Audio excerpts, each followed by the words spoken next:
EPZ P40 and Crinear Reference. These are the two IEMs we're going to be talking about in this video and seeing how they compare with each other. So the reference clocks in at around $350. The P40 clocks in at $160. So basically the Crinear Reference costs twice as much. And then the build quality is pretty solid on both of these items. The P40 looks pretty cool. It has a solid shell, so you don't have to worry about breaking it if you drop it. Seems pretty solid. And then the reference feels cold to the touch, not too cold, but the quality on this IEM is amazing. I didn't have any issue with the build or anything. And then these are the cables they come with. So this is the reference cable. Really solid, smooth, doesn't tangle up too much. As you could see, easily got it to untangle. And the P40, pretty good cable also. They're pretty similar. Just a few differences.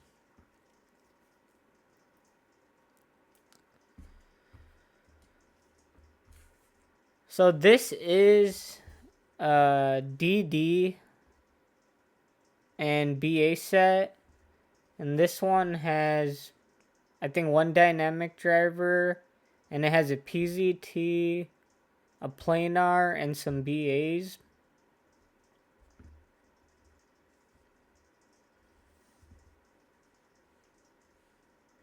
So let's talk about the sound profile of these IEMs. So the P40 is like a neutral, bright type of sound. It clearly emphasizes the mid-range and treble over the bass. And then the reference is more of a neutral sound.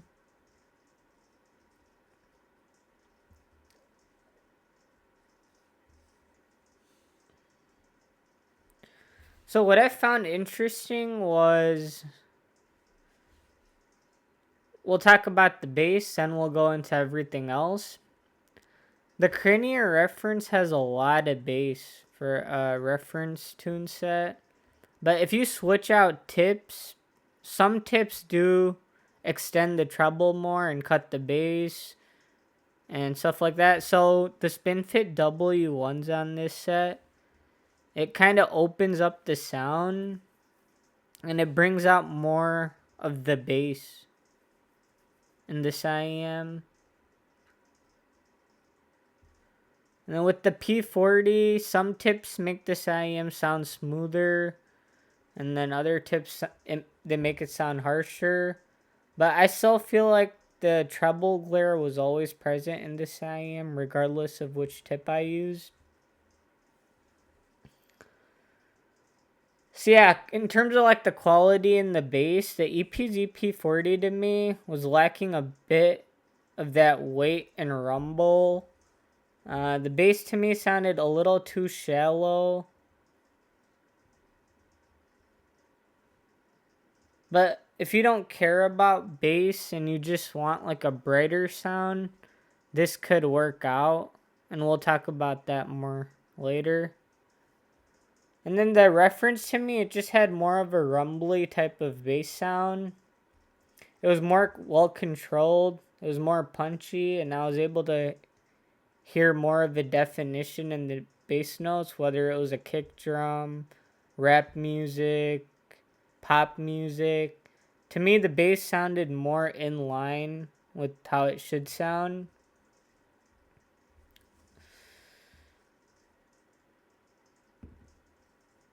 So yeah, and then in terms of like the upper mid-range, how do vocals sound? So the vocals on the EPZ P40 sound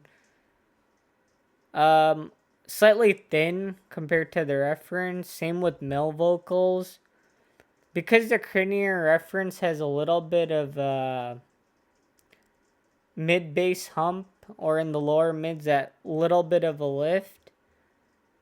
That's why the reference to me has a little bit more of a heft with male and female voices. Just a little bit more body. But I could see how people could find both of these IEMs thin. If you come from like a warm neutral type of tuning, or tunings that heavily emphasize bass and leave out the mids and treble, these IEMs might sound way too thin. But I thought the EPZ P40 was slightly thin for my preferences, but I never thought the Crinear Reference was too thin. I thought it was adequate for how it should sound compared to a reference tune set, pretty much.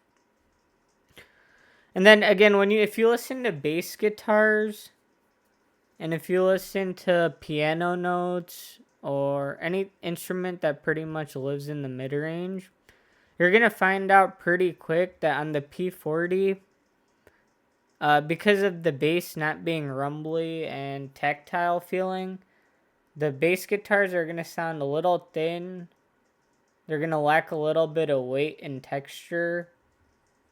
Where on the Crinear Reference, those same instruments, piano notes, bass guitars, they have a little bit more of a weight and texture, and they sound more convincing to my ears. In terms of like clarity, the EPZ P40 does an excellent job with female voices. Because the EPZ P40 has this type of clarity thing going in the mid treble that really brings out the sharpness in voices and really makes female voices pop. So in terms of like having a contrasty sound overall, that's what the EPZ P40 is going to give you. It's going to give you extra female vocal clarity, and it's going to have an edge to it. The Crinear Reference does not have an edge to the sound in terms of like sharpness and clarity. It's not going to over exaggerate things like the EPZ P40 does at times. So yeah, in terms of like timbre and that type of stuff, like tonality and timbre, I did find out, you guys could watch my EPZ P40 review video. To me, the timbre on the EPZ P40 just sounded a little unnatural. It sounded a little too sharp compared to what I was used to hearing out of my tracks. It had like a sharp mid-treble type of sound. And then when you get up to the upper treble with the EPZ P40, it doesn't have too much upper treble air. So you don't get this sense of expansive soundstage or grand imaging. So I'd say the soundstage on both of these IEMs are kind of comparable. But where I found an immediate difference was in terms of the imaging. The imaging on the Crinear Reference was much sharper. When I put this IEM through demanding tracks, like classical music, the height was just the right amount. It wasn't compressed sounding.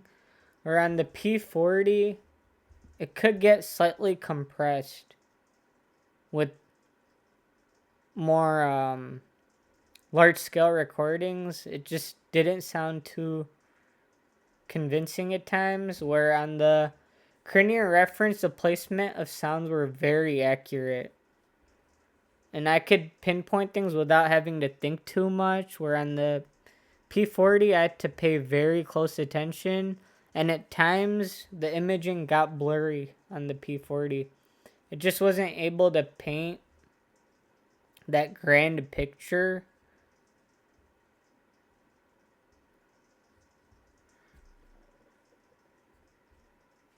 So, yeah, I mean, these two IEMs on paper, they might measure sort of similar, but They don't really sound similar at all.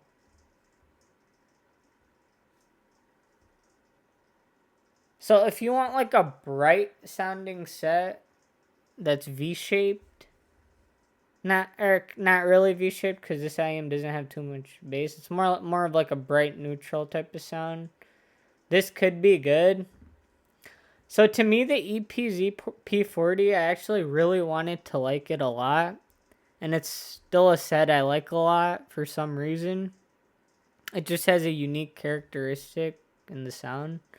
But it just misses the mark by a slight margin. So I rated it an 8.5 out of 10. But it's like an 8 or 8.5. My brain never really got used to this IM. In terms of how it sounded. There was just something that sounded a little incoherent, and the imaging just didn't paint the correct picture. It sounded slightly off. And then, yeah, the Crinear Reference, I never had that problem. I could listen to any genre on this IEM, and it just presented the music like it should be. It didn't add too many colorations to the sound, and I was able to get a clear depiction of how it was recorded, where everything was placed. So yeah, I mean, this IM does cost twice as much, so that's why I still think the EPZ P40 is not bad for half the price. It's still good, but you're not going to get the best sound you can. So if you could stretch your budget, I would get the Reference after hearing both. It's clearly the better one in terms of everything, pretty much. And then if you do want to try out a brighter set and you don't want the least amount of bass, you don't want a rumbly bass, then the P40 could be good if you want to try something new. So yeah, overall, like I said, these are about an 8 or 8.5 out of 10. These are a 9. These just sound more natural, more convincing. They have better layering, better separation, a more accurate depiction of the soundstage while not sounding too three-dimensional or holographic. It's not going for that. Yeah. I think I pretty much covered everything for these two IEMs, so there's not much else to talk about. Hopefully that gave you a good insight on how these two IEMs sound. And yeah, I'll catch you guys in the next one, and have a good one.